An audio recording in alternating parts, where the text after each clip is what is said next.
आज उत्तर प्रदेश के मुख्यमंत्री योगी आदित्यनाथ कानपुर में हैं और इसमें जो है वो बुंदेलखंड और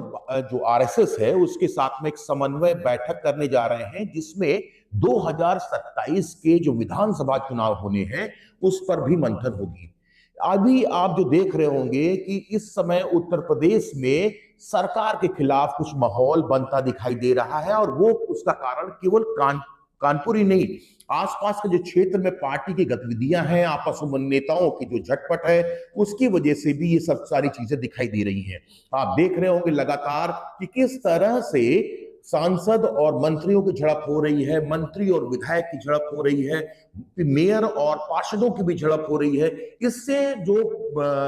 बीजेपी का पूरा सिस्टम है वो कहीं ना कहीं गड़बड़ाता दिखाई दे रहा है। और आज जो है एक बैठक होनी है, लगभग बैठक 2.5 घंटे चलनी है और कानपुर के दीनदयाल उपाध्याय जो स्कूल है वहां पर बैठक होनी है। इसमें आरएसएस के जो प्रमुख प्रचारक है वो उपस्थित होंगे, साथ में जो बीजेपी के लीडर हैं वो मंथन करेंगे विधानसभा चुनाव की गतिविधियों को लेकर, क्योंकि इस समय जो अंदरूनी झगड़ा है बीजेपी के अंदर वो कहीं ना कहीं पार्टी को नुकसान की स्थिति में पहुंचाता हुआ दिख रहा है। अभी हाल में ही देखा होगा आपने कि जिस तरह से जो झगड़े जो पार्टी के अंदर के हैं वो सतह पर निकल के आ रहे हैं और इस समय केवल साल भर बचा हुआ है, पार्टी को चुनाव मैदान में उतरना है, उसके लिए तैयारी करना बहुत जरूरी है। और इस नजरिए से देखा जाए तो ये मीटिंग बहुत काफी अहम बोली जा रही है और इसमें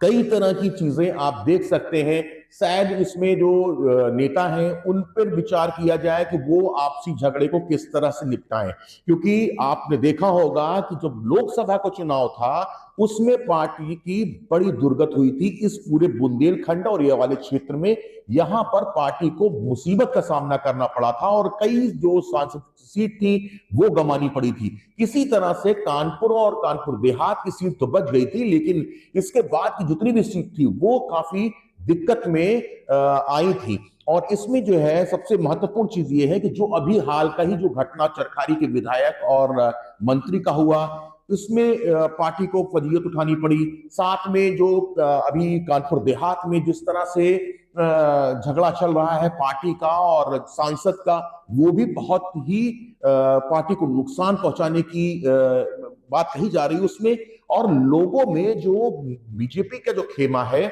उसमें पार्टी दो धड़े में बटी हुई दिखाई दे रही है और ये चुनाव वाले साल में शायद सबसे ज्यादा खतरनाक पार्टी के लिए हो सकता है। इसलिए ये बैठक बहुत ही इंपॉर्टेंट कही जा सकती है। अब इस बैठक के बाद में क्या स्थितियां बदलेगी और किस तरह से बदलेगी ये देखने वाली बात है, लेकिन अभी तक की जो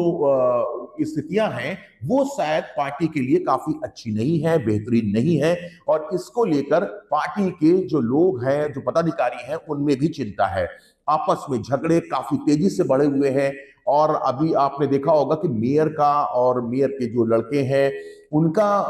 झगड़ा और उसके बाद में पार्षदों का झगड़ा, एक एक महीने तक ये झगड़े चल रहे हैं, लेकिन पार्टी के जो पदाधिकारी हैं उस झगड़े को निपटाने का किसी तरह से कोई प्रयास नहीं कर रहे हैं। इससे साफ लगता है कि पार्टी के अंदर पदाधिकारी भी कहीं ना कहीं किसी दबाव में जरूर दिखते हैं।